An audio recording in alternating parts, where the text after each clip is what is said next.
हमार लालच में पड़ गई। लालच में? कैसी लालच? कहे साहब सुना, इनकर ससुर संपत्ति हमान के 1 लाख रुपया दी है इनके और इनके बेटा के मारे। बेटा कहाँ है? साहब वो हॉस्पिटल में भर्ती है। साहब ही संजय शहीद का पत्नी आरती है। अरे फौजी जवान चौंक उठा, सोचने लगा अरे वही संजय क्या जो मेरे साथ ड्यूटी कर रहा था। हम लोगों की एक ही सेक्टर में ड्यूटी थी, संजय की बीवी। अच्छा तो बताया नहीं, सिर्फ फौजी जवान सोचा, बोला अच्छा ठीक है। सोचा कि अगर मैं आज आरती को इन चारों से बचा लेता हूँ, आरती को घर सुरक्षित भिजवा दूंगा, तो पैसे के चलते एक ना एक दिन आरती का ससुर आरती को और आरती के बच्चा को मार डालेगा। बस यही सोच करके बोला फौजी जवान एक काम करो, चारों लोग जा करके संपत्ति से 1 लाख रुपया ले लेना और मेरे संपर्क में रहना। इस औरत को तो मैं मारूंगा, मार कर ऐसी जगह फेंकूंगा कि पेपर पत्रिका भी नहीं निकल पाएगा, पेपर पत्रिका में भी पता नहीं चलेगा। सुत ला एक नहीं सुत ला, तो ढेर पैसा तो निकाल रहे हैं। श्री राम फल वाले सराय क्षेत्र, अच्छा सराय क्षेत्र से 21 रुपए का पुरस्कार, बहुत बहुत नाम आशीर्वाद के चाह रही। अच्छा 10 रुपया से भैया के ले लिए, काट लिया इनके वैसे। बिहार पर ध्यान नहीं बाबू,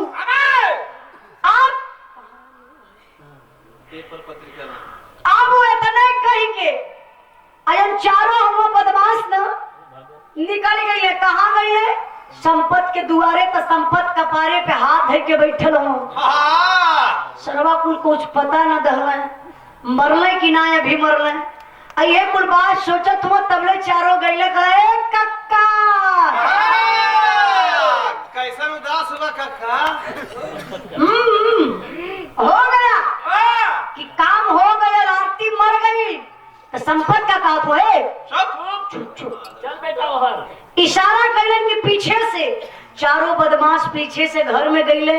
अभी जाए के संपत बुढ़िया से कहत न हुए, देखा लू ना बूढ़ा तो उसे कहली ने नया लड़का हम सो बड़ा सफाई से काम करना, ऐसा काम कैले कि जो पता पौलस। अरे बुढ़िया मुस्कुरात ना हो, ऐठत के जाए के बक्सा खोलत हो। अगर यह कांड कहीं बुढ़िया के बिटिया के साथे भइल हो तो 1 घंटा में 8 दिन बेहोश हो। सही बात है। बक्सा खोल के 1 लाख रुपया ले आए के चरहुन बदमाशन के दे दहलस। चारों लेके 1 लाख रुपया 9 2 15। अच्छा 9 2 15 कैसे हुई? बहुत दूर निकल गई। अच्छा ये दूरिया खिंचाई है। 9 2 15। अरे मूर्ख आदमी, 9 2 11 हो गई। अब नाम चल गई, सुख शांति घर में वापस 10 लाख रुपया का इंतजार होता कि वही वही करी, खाता में ट्रांसफर हो जाई। अरे बाबू यार का बतिया छोड़ा, थोड़ा से आप लोग दिमाग लेके चला। जहाँ फौजी जवान के संजय के गोलियां लगल बा, वहां का भैल बा मास्टर साहब।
मिलिट्री कैंप में जा करके बोला, जैन सर, हाँ जैन जैन, कौन हो तुम? सर मैं जात का मल्लाह हूँ, मैं साहब हिंदुस्तानी हूँ। फौजी जवान नीचे से ऊपर देखने लगे, ये तो लगता है साला सकलन आतंकवादी लगता है, पाकिस्तानी लग रहा। बोला नहीं सर नहीं, श्री राम फल वाले सराय से तराय से अपना बिरहा के भाव पर 21 रुपए का पुरस्कार, बहुत बहुत प्राण आशीर्वाद के जा रही। पैसा उधर बहुत घुसेरत कहा हुआ, बिरहा पर ध्यान दें। फौजी जवान बैठे हैं और सारी दस्तान को बताया वो मल्ला, साहब मैं जात का मल्ला हूँ, जो सिंधु नदी है ना उसी तट पर एक छोटी सी हमारी झोपड़ी है, मैं मछली मारता हूँ, उसी से हम अपने जीविका चलाता हूँ। तो साहब कुछ दिन पहले की बात है, एक नदी में लाश बहते हुए आ रही थी, मैंने साहब उसको निकाल कर बाहर किया, और जब साहब मैंने देखा ना तो मेरी आंख से आंसू आ गया। क्यों? एक हिंदुस्तानी वर्दी थी, हिंदुस्तान का जवान था, एक गोली लगी थी कंधे में, लेकिन साहब ना हल्की हल्की सांसें चल रही थी। तो साहब मैं देरी नहीं किया, ले जाके हॉस्पिटल में भर्ती कर दिया। साहब आराम हुआ, इलाज हो गया, लेकिन अब वो जवान अपने परिवार से मिलना चाहता है। साहब मेरे पास इतना पैसा नहीं है कि उस फौजी जवान को मैं हॉस्पिटल से बाहर कर दूं और उसके परिवार से मिलवा सकूं। साहब मैं इसीलिए आया हूं। जब जा करके बाबू फौजी जवान कुछ देखते हैं हॉस्पिटल में, अवाक हो जाते हैं, किसी को विश्वास नहीं हो रहा है। अरे भाई संजय तू यहाँ, अरे तू तो शहीद हो गया था। मीडिया वाले पहुंचे, सवाल पर सवाल हुआ, तो मीडिया वालों के सामने यही संजय बोला, मुझे याद है 5 आतंकवादियों को मैंने मारा, 2 बच गए थे पापी, कहां से दुश्मनों की गोली आई मुझे लग गई, और मैं अपने आप को बहुत संभाला, नहीं संभली शरीर नदी में गिरा डूब गया। इसके आगे क्या हुआ मेरे लिए भगवान तो मल्लाह हुआ। टीविया पर दिखावत बा, जो संजय शहीद हुआ था वो जीवित मिला। कल सैनिक सम्मान के साथ संजय को संजय के परिवार से मिलवाया जाएगा। टीबिया बाबू पूरा हिंदुस्तान देखलस। वह टीबिया संपतवा सरवा देखला। आज अब संपतवा देखलस टीवी। देखिए मुझे ये नहीं कहना चाहिए कि संपतवा, लेकिन अंदर से क्रोध है। टीबिया देखो तो बुढ़िया के बोलौलस, कल से बुढ़ाई हाँ बुढ़िया का ये बुढ़ऊ ये उम्र में गलदा गलदा फोटो देखला हो, तो सब हई देखा टीविया पर। बुढ़िया चश्मा लेके पोछत से लगौलस, और जब टीविया पर देखलस बुढ़िया ना कलस को कि तो हमारे संजय मत को लगत बुढ़ा बड़ा नानी अखियां फूट गई है का, तो हाथ फूट गया। अरे संपतवा वो खम कहा का तोहर अखियां फूट गई बा। अरे अपन संजैया बा संजैया। देख बुढ़िया, यही से कहल जाला अच्छा कर्म करे। देख केहू को कुछ बिगड़ले ना रहली। अब पहली खुशी क्यों डैनिया मर गई आरती, आरती के मरतो देरी ना भइल, घर में खुशिये खुशी अवता। अच्छा तो संपतवा खुशी कैसे गिनौलस? पहली खुशी की आरतिया मर गई, दूसर की खुशी 10 लाख रुपया हमारे नाइट ट्रांसफर हो गई हुई, तीसर की खुशी हमार बेटवा जियत मिलल, चौथ की खुशी फिर रुपया कमाई, अब 5वीं खुशी देख रे बुढ़िया अब की संजैया का ब्याह करब न। तने मन पतो लिए दोनों जने काम चली रे। केकर काम चली? अरे वह ना केकर, बूढ़ी बूढ़ा तेल लगाई और केकर बुढ़वा में देख रे। अब की बात ऐसा दहेज लेब ना तो पूरा गांव देखी अब वही नो पपियवा के धने चाहत बा। कल हुआ ये बाबू सैनिक सम्मान के साथ संजय आई गई। ऐसा ही मंच लगल बा बड़ा सा, संजय बैठल हुआ बड़ा उदास हुआ।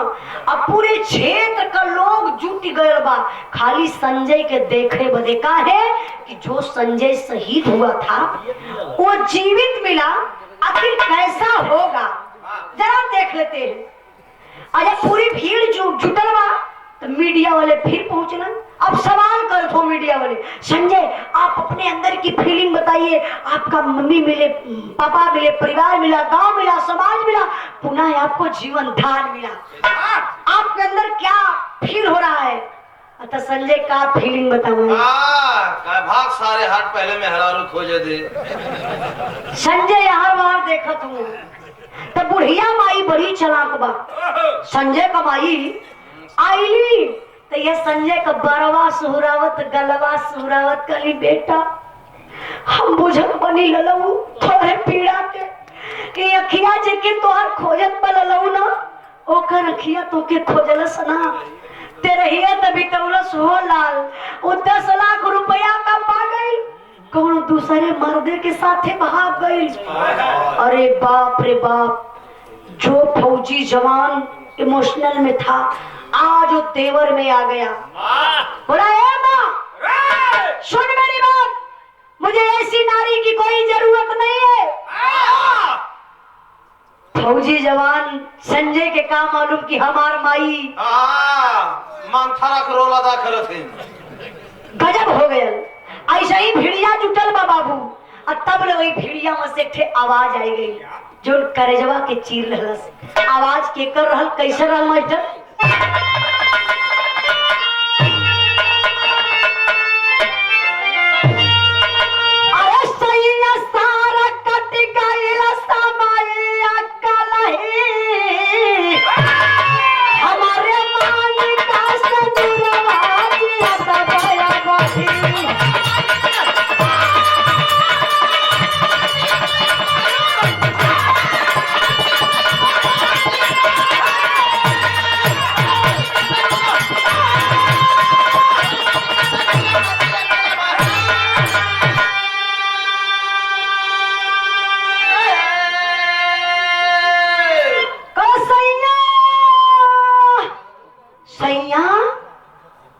अच्छा तो पूरी भीड़िए पीछे मुड़ के ताके लगल।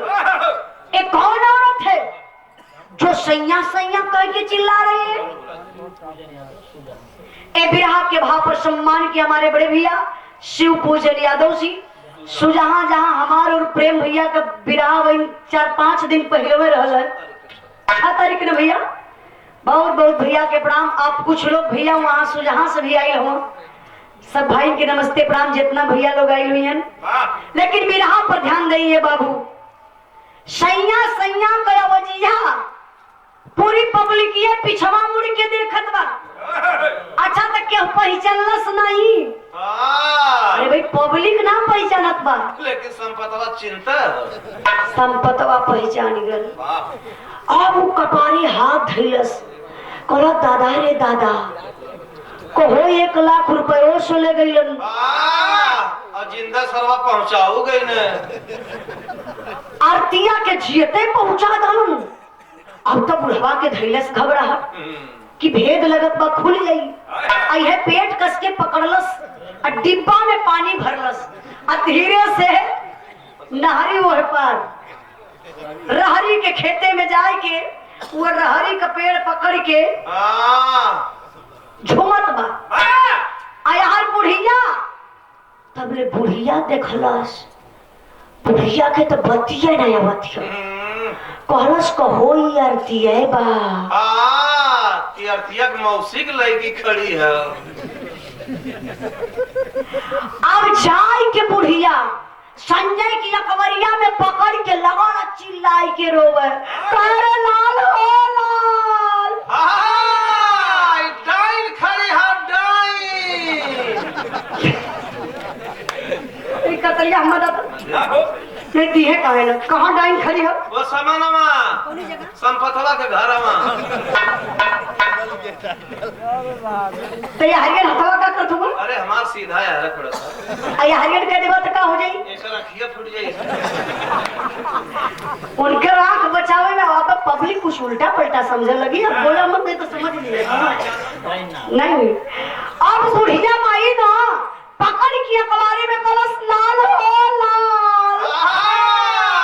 चुड़ैल हो कैसे एक बार देखा ठीक है ज्यादा भैया इनसे कोनो मतलब ना बा। खाली आप लोग सुना।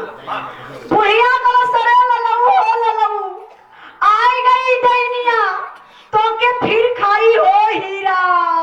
कलश हीरा कह के धड़ाम से बुढ़िया गिरा। लुग्गा उग्गा कुल खराब का घर लगा। ये देखे गलल कैसे लुगवा खराब कैलस। ओए धुरिया में लपेटे लगा लोढ़े लगा। अच्छा वो धूर रहल। अब बुढ़िया धड़ाम से गिरल और लोग बेना डुलावत हो कि बुढ़िया का हाथ उभर गल। अब तक बाबू आरती का करियस धीरे धीरे करीब आई। अपने पति संजय के पैरवा पर गिरत बा। बारे संजय फौजी जवान खींच कर बाबू आरती को मार दिया तमाचा।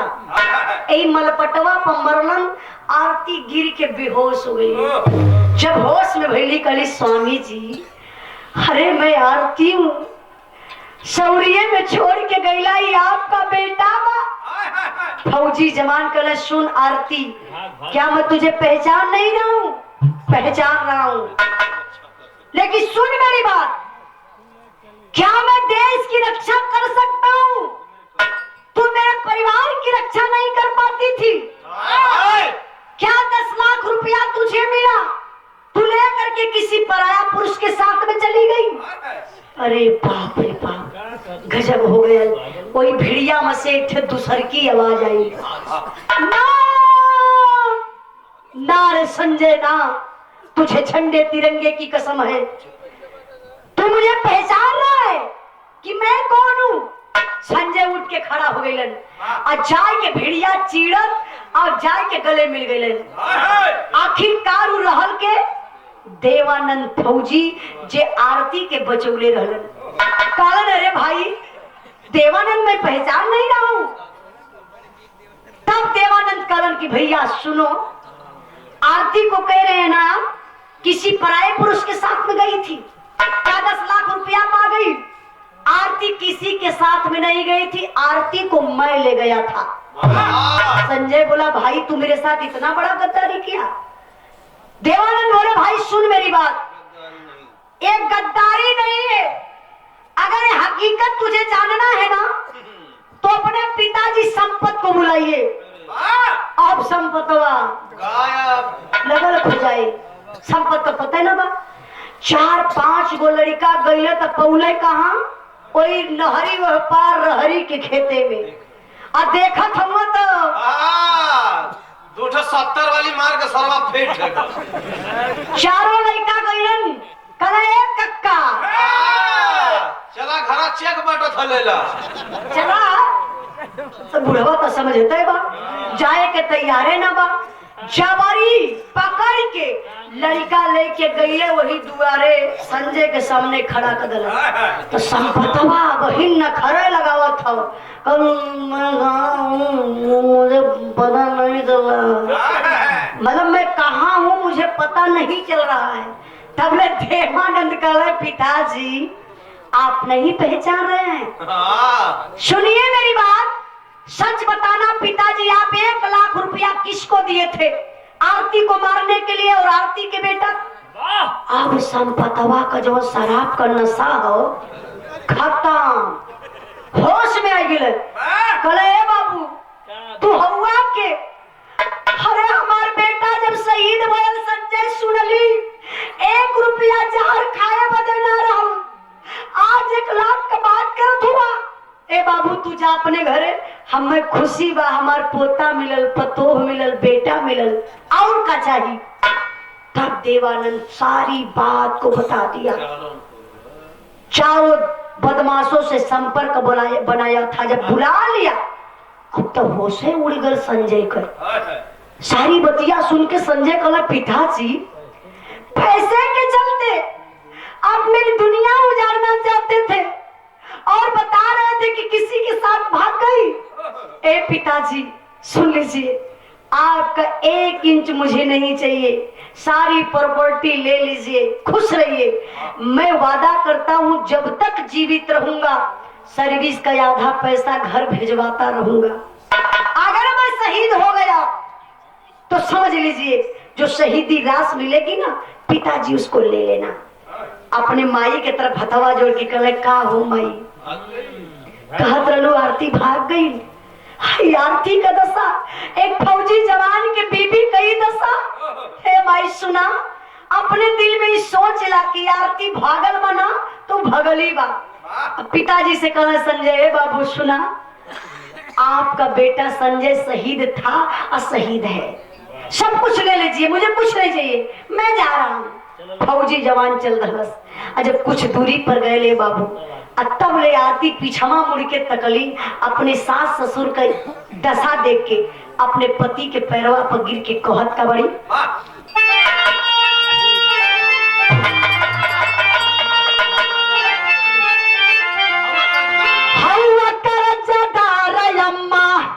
बाबू के एहसान के हम के छोड़ सैया हम के